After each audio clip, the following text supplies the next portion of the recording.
Assalamualaikum warahmatullahi wabarakatuh. Sampurasun wargi dulur baraya sadayana tepang dangudi sareng simkuring Mang Ian dina acara anu maneh nyaeta dongeng Sunda. Dongeng zaman kiwari ala kiwari anu nyarioskeun sakur kahirupan mangsa bihari atanapi kabaheulaan. Kumaha dararamang palawargi sadayana atuh mugia aya dina ginanjar kawilujengan rahayu berkah salamet amin ya Allah ya robbal alamin. Dina wangkid ieu simkuring sejam midangkeun hiji jejer carita anu judulna Ratu Jin Toloheor karya Kang Rompis 2. Kumaha saterasna ieu lalakon Ratu Jin Toloheor sareng Nyi Mimi ulah ka mana-mana tetep di channel Kisah Tanah Sunda.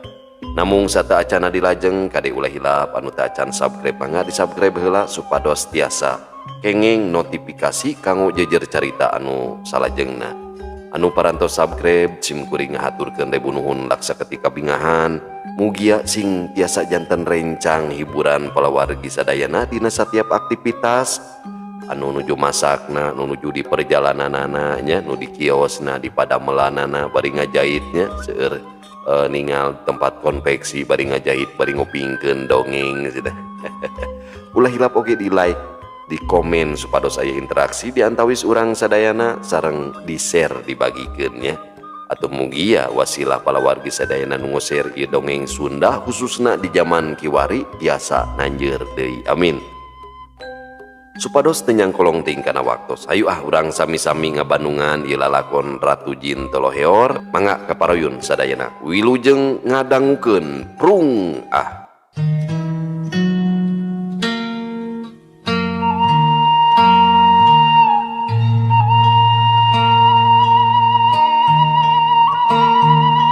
Nok cicin ngagiplek ngaringki kepat kawas Ratu Arum gerakan anak kacidahadena nu lalajo sarurak beuki sumanget para tatamu aya kana 10na marengan ngibing para ronggeng cacap para tatamu nu marengan kasambung ku nu lalajo nu marengan ngibing para ronggeng aya kana 5 laguna tilu ronggeng ngengklak ngaribing marengan para tatamu jeung nu lalajo. Nu lalajo sarurak deui ngerasa sugema ku pintonan para ronggeng nu antuk namah giliran si panggal muih nu bakal minton. Nu lalajo geus teu sabar hayang geura ningali ka si panggal muih jang sugih geus nyeluk ngaran si panggal muih atawa Nyi Mimi.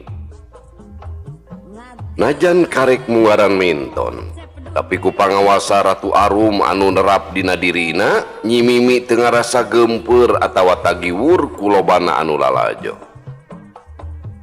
Barang Nyi Mimi geus aya di panggung nu lalajo sarurak ayeuh-ayeuhan sakumaha biasa awas Ratu Arum Nyi Mimi muka tutup beungeutna breh nu geulis campernik atrapisan beungeutna. Nu lalajo ngadadak repeh sakabeh panon tamplok paneteupna kanu herang mencrang ngan samangsa kadenge sora pamirig jeung haleuangna sora sinden nu lalajo sarurak deui beuki tarik. Aduh asa ku geulis-geulis teuing anjeun teh tuh ya hate akang kuat karajit kieu ceuk hiji lalaki bari ngusapan dadana. Untung heuh ku rajit teh langsung murage temal baturna bari ngagak-gak seuri eta pamunteuk kawas putri karaton leuh mun ceuk cari pamajikan aing berenang unggal perek di kukusan. Ceuk si lalaki deui bari kumecrek di kukusan unggal pe mah teu moal teu bau ririwa sia teh apa tuluy teuing sia teh sugan jadi dedemit we. Si lalaki nyerenge seuri. Nyi Mimi ngaringki gepat lalaunan imbitna ngagitek marengan sora pamiri ger nu lalajo sarurak pating saruit kataji pisan ku ibing Nyi Mimi. Samangsa pamiri kadenge ancad laer ibing Nyi Mimi beda pisan jeung Ratu Arum anu ngageang panggal muih Leungeun Nyi Mimi ngacung ka luhur duanana, sirahna dangah marengan panonna nu peureum.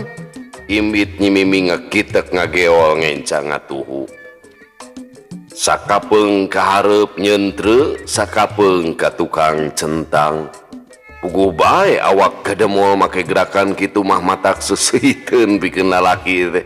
Matak linu. Nu lalajo ngadadak simpe. Matana barun celik neuteup ka Nyi Mimi. Pon kitu deui Jang Sugih jeung Jang Ahmad nepi ka moloho ningali gerakan Nyi Mimi nu geus anyar deui wae teh. Meneran suara goong ngakemlung nu lalajo kawas kagebah. Ger surak ka cidarongkahna. Teu sirikna ajrag-ajragan awahing ku kataji ku gerakan ibing Nyi Mimi. Tobat ari lamun dikitukeun ku pamajikan moal teu uleng eta kana hulu. Ceuk salah saurang nu lalajo bari gigideug awahing ku baluweng. Duh sarwalur sirah teh ngadadak ngahiu, sirah luhur sirah hanap kawas pangbara. Temal baturna ngarancetan sirahna ting sirah nu mana. Aya sabubuhan nu lalajo mamaksa hayang naik ka luhur panggung. Untung nu ngajaraga sigap nu lalajo gancang dibuburak ti dinya. Nepi ka pintonan lekasan nu lalajo taya nu nyieun kariweuhan. Najan pintonan geus rengse, nu lalajo masih keneh pating laliud keneh di dinya. Maranehna masih keneh panasaran ka si pangalmuih. Lantaran si pangalmuih mah dimanan minton teh ukur salagu sarta teu bisa dibarengan ku sabae dina ngibingna teh. Hal ieu teh geus jadi katangtuan pupuhu ronggeng. Nyaeta Jang Sugih, lamun Nyi Mimi aya nu maturan geus tangtu bakal jadi riributan. Lamun ngibingna dua lagu geus pasti nu lalajo bakal leuwih edan. Cik mang kopi teh lah tong kagok dua muk we ka dieu. Ceuk salah saurang nu lalaki bari diuk dina bangku. Hapunten Den, seep manawi. Temal tukang warung bari rengkuh. Beak mun meuli mang. Ceuk si lalaki deui panasaran.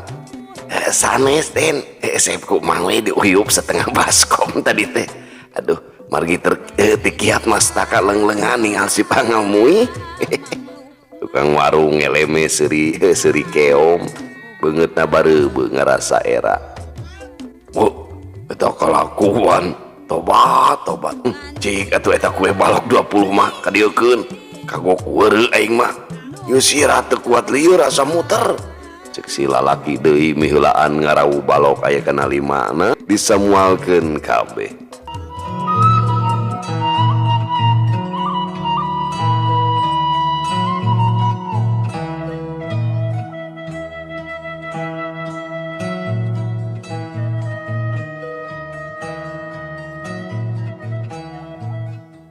Kacaritakeun Nyi Mimi satu tas rengse dahar jeung nu sejen.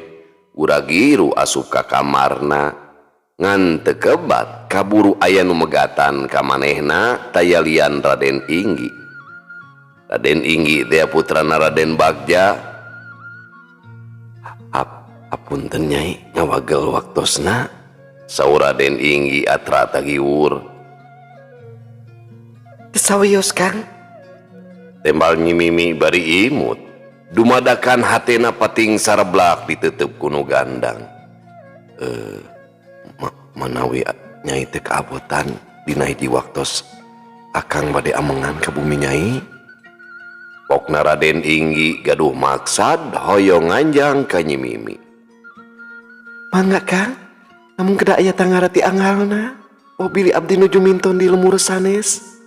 Cek Nyi Mimi kacida atohna rek anjangan kuno kasep teh.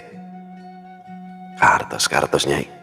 Arah langkung raos mah engkang ngintun serat heula ka Juragan Danu. Tah keti anjeunna disangakeun ka Nyai. Raden Inggi masihan kacinekan ka Nyi Mimi. Unjuk sumangga Kang, abdi mah sejang ngiringan bae. Ngomong sakitu we ti akang mah. Mangga di kantun. Wilujeng leleson. Mangga Kang, sami-sami. Hatur nuhun. Walon Nyi Mimi imut ngagelenyu.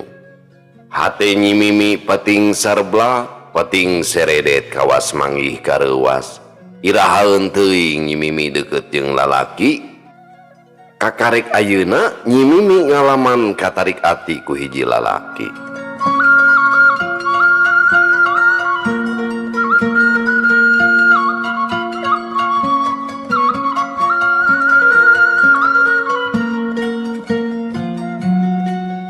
Kocapkeun kayaan Ratu Arum anu aya di nagarana nyaeta nagara Cakrabuana. Samangsa ya emban duaan ka kamarna teh gentak bae tumanya. Ungik kunaon tongkat lambang keagungan nagara aya di kamar kula. Mban Ungik jeung Mban Cimot ukur silih reret asa teu ngarti ku polah ratuna nu ngadadak limpeuran. Sumuhun Kanjeng Ratu, kapan waktu harita Kanjeng Ratu ketitipan tongkat lambang keagungan negara kurama Kanjeng Ratu?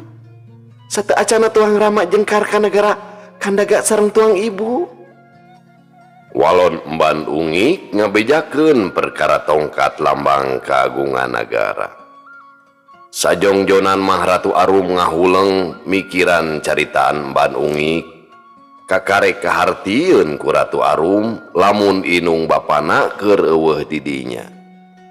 Jadi salila ieu nu ngaratuan di nagarana teh tayalian iwal ti Nyi Mimi. Ampura Ungik, kula teh keur ngalindur, cek Ratu Arum miceun panyuriga embana. Kapina-pina teuing Kanjeng Ratu mah sok ngareurewas. Waktosna ngebah Kanjeng Ratu. Banget den Ungik ka ciri hegar marah mai. Ratu Arum terus bae mandi ka Tirta Manik. Sanggeus rengse mandina rap make baju karatuan mahkotana dipake. Moal aya nu nyangka lamun sabenerna aya dua makhluk anu kacida saruana. Hese dibedakeun ku panon lahir kecuali lamun disidik-sidik nu imeut pisan. Eta oge kacida hesena. Sabab nu jadi bedana ukur karang leutik. Geus cacap dangdang Ratu Arum karohangan paragi dahar, tapi taya hiji oge kadaharan nu kalandep. Sabab geus biasa ku kadaharan manusa. Di dapur aya kadaharan naon Cimot? Cik Ratu Arum tumanya ka Mban Cimot. Mangga ditinggal bae Kanjeng Ratu. Temal Mban Cimot bari rengku. Ratu Arum ka dapur hayang apal kadaharan nu aya di dinya. Ratu Arum buncelik ningali lauk asin anu kacida lobana teh sok komo ningali lalabu rumbah mah mending ngahunyud. Geus teu gue lamun ieu teh polah Nyi Mimi. Ratu Arum kacida bungahna terus bae masak ku sorangan. Para emban anu araya di dinya teu saban geureuh ka ratuna. Dekul Ratu Arum dahar ngalimet jeung asin peda samel goang jeung lalabu rumbah. Kadenge seunghah jeung pating cakauk sora lalabu rumbah teh digares ku Ratu Arum. Para emban teu sirikna ngacai awahing ku kabitah tapi taya hiji ge nu wani campelak. Wani ngadahar ka tuangan karesep ratuna. Cacap daharna regot Ratu Arum nginum bangun hanaang. Ungik eta samel tuna di jero rohangan kadaharan mangke beurang kula arek dahar deui, cek Ratu Arum bari nunjuk kana wadah samel nu jeer beureum kawas sirop. Unjuk semangat Kanjeng Ratu, temal Mban Ungik bari mawa samel ka jero. Ratu Arum terus bae ka jero karaton kairing ku para dayang-dayang. Basa ka jero kasampak aya Patih Raden Manggala. Nyangakeun semah pangabaktos ka payuneun Kanjeng Ratu, ceuk Raden Manggala bari cedok nyembah ka Ratu Arum. Ditarima Manggala, temal Ratu Arum bari terus bae diuk dina kursi karajaan. Atur punten Kanjeng Ratu, ieu teh bade ndawidi ka Kanjeng Ratu nyaeta saperkawis pangangkir ti kerajaan Giri Cupu janten jisim abdi kedah jengkar nepangan Raja Sundara Sun. Cek Raden Manggala minta idin ka ratuna rek indit ka nagara Giri Cupu. Teu naon Manggala, juk baik geura indit. Tema Ratu Arum ngidinan patihna indit ka nagara Giri Cupu. Atur nuhun Kanjeng Ratu. Pilih aya kapriyogian mah tiasa miwarangan ka Senopati Gangaspati Sun. Ayeuna keneh jisim abdi sejaamit. Sanggeus nyembah deui ka ratuna Raden Manggala indit tidinya. Dayang Mala, lamun aya Senopati Gangaspati datang ka dieu, gancang titah ka di ka kula. Cek Ratu Arum nitah salah saurang dayangna sangkan nyeluk Senopati Gangaspati pikeun ngadatangan ka Ratu Arum. Unyuk semangga Kanjeng Ratu. Temal dayang Mala bari nyembah ka ratuna. Kacaturkeun Senopati Gangaspati manehna keur ngurilingan ka sakuliah nagara Cakrabuana. Geus jadi tugas manehna ngalanglangan ka saban wewengkon nu aya di wawahan nagara Cakrabuana. Sanggeus rengse ngalanglangan sakabeh wewengkon, Senopati Gangaspati Guragiru ka karaton rek mere laporan ka ratuna. Memeh nepungan ka ratuna, Patih Gangaspati asup karohangan para gidahar rek ngadon nginum, kusabab ngerasa capek balas kukurilingan. Beres tina nginumna, Senopati Gangaspati rek terus ka jero karaton. Tapi panona ningali kana wadah anu dieusi sama anu ceuk pamikir Senopati Gangaspati mah eta teh buah-buahan sabab katinggalina teh jer beureum seger kareueut lamun seug diinum teh mah. Bari culang cileung Senopati Gangaspati ngarongkong kana wadah sama leguk diinum beak eta mah. Aduh kaya dikorban samalnya geus kunti caci geus Ratu Arum ayeuna Senopati Gangaspati Gusti. Senopati Gangaspati buncelik sabab sungutna karasa nyak serak panas. Barang arek ngejat kaburu aya dayang Mala nu nitah ka jero sabab Kanjeng Ratu nungguan pisan ka Senopati Gangaspati. Atuh teu bisa majar kumaha najan sungutna asa direrab oge. Senopati Gangaspati moal bisa baha kana panyeluk ratuna. Senopati Gangaspati Guragiru ka jero nepungan ka ratuna. Barang serog kahareupeun Ratu Arum pok bae Senopati Gangaspati nyarita. Ngahaturkeun semak pangebaktos ka Kanjeng Ratu. Ceuk Senopati Gangaspati bari reumbai ku cimata. Najan sungutna geus teu puguh rarasakeun ge Senopati Gangaspati nguat-nguat maneh. Ditarima Gangaspati, kula teh arek aya nu ditanyakeun ka anjeun. Temal Ratu Arum panonna mencrong ka Senopatina anu juuh ku cimata. Unjuk suhangga hatu. Cek Senopati Gangaspati ngomong na ngosom lantaran letahna asa kaduru berenang. Genggerongna asa nyela kesa ngagarajag maseuhan awakna. Awahing teu kuat nahan rasa lada anu ngaceletet. Cimatana murbut kawas hujan silantang. Ari Ratu Arum ukur colohok ningali polah Senopatina nu renghap ranjug sarta juuh ku cimata teh. Ari anjeun kunaon Gangaspati? Ratu Arum kerung ningali Senopatina murubut ku Cipanon. Senopati Gangaspati ukur gideug bari ingsreuk-ingsreukan nyusutan lehona. Kunaon anjeun teh inget ka Rama?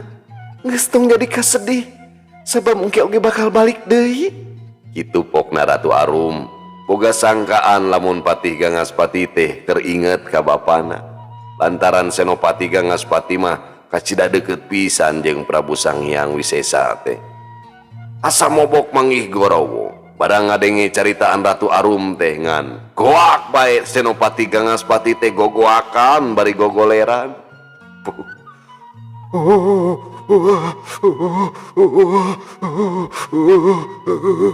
Cek Senopati Gangaspati letahna ngelel kawas dicekek. Padahal malah ada lain ciri. Inget kerajanya. Atuh pugu bae nu araya didinya pating rarenya sabab ningali Patih Gangaspati ceurik lolongseran. Geus Gangaspati, kawas lain pangagung nagara anjeun mah. Cek Ratu Arum geuh geui ka Senopatina.